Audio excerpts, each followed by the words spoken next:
welcome sa another free SEO training video ni Pinoy SEO.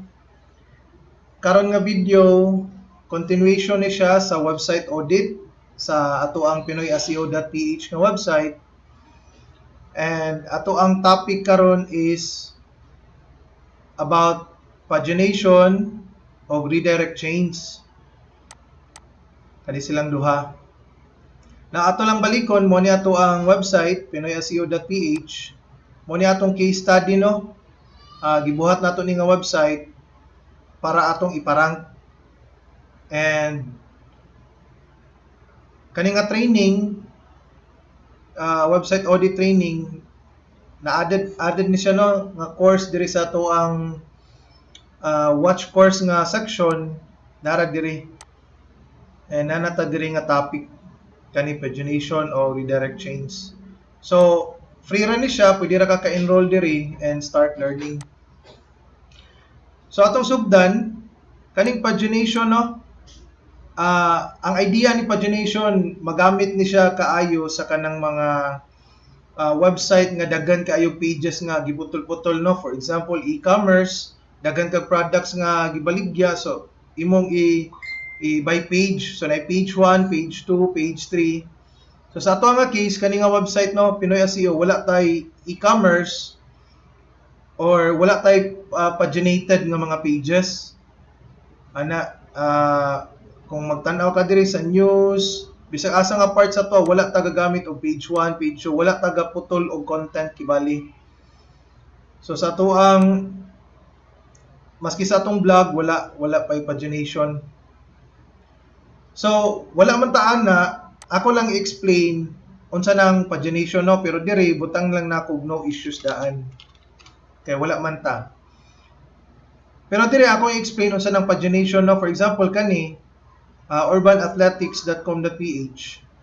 Kuani sila no, e-commerce website gamit kay Shopify. Dayon ni ani ko diri men, ni click ko dayon na ako karon sa page 2 nila. So makita ang pagination diri sa ubos no. Page 1, page 2, page 3. Naka-bold siya, meaning na ako sa page 2. So atong view page source. Atong tanawon kung ang iyang pagination naabay sakto nga rel elements no. And ato ra nang ma-explain nani siya inani next o previous na lang din, mas dali pang itaon. Kani. So naa kay gi-define diri no, para ni siya sa crawler para sa mga robots ngayang makita asa ang imuhang definition sa imong page 1 o page 3. So kani page 2 man ni, kani link rel previous niya kay page 1, then rel next kay page 3. So kani ako lang i-disclaimer no nga taod-taod na nga wala jud ni kaayo tagaig important sa Google, and babasahan na nimo no nga ikuan nila nga wala na kanila atiman na ni. Pero mo ni ang best practice sa una. And naiuban SEO, naiuban mga articles no gagaingon nga ato gyud gihapon ning gamiton kay para sa uban nga search engine. Ana no? So best practice gyud gihapon ni siya, and para nako kung magkuan ka ani, mag-implement ka, mas klaro ang definition sa imuhang pages, page 1, page 3 ana. So kada lang i-define lang nato nga best gyapon if naa kay inani nga codes mag-define sa imong next o previous nga pages. So sa tuwa wala man na. Dayon diri ta sunod sa redirect chains. Naunsa man ni silang redirect chains? Ang pasabot ani nga kung mo click ka ning usa ka link, pag click nimo dapat moadto gyud siya sa iyang target nga link no. If moadto pa siya laing page, aya mo redirect padulong sa target page. That's called a redirect chain. And kana dili na siya maayo nga practice sa SEO. So best good if kanimong link pag click nimo ana padulong yun sa imong target nga URL. So ang pasabot nato, sample kani pag click nimo kita nimo diri sa iyahang pag hover nato padung siya sa /all courses. So pag click nimo padulong yun siya diri /all courses.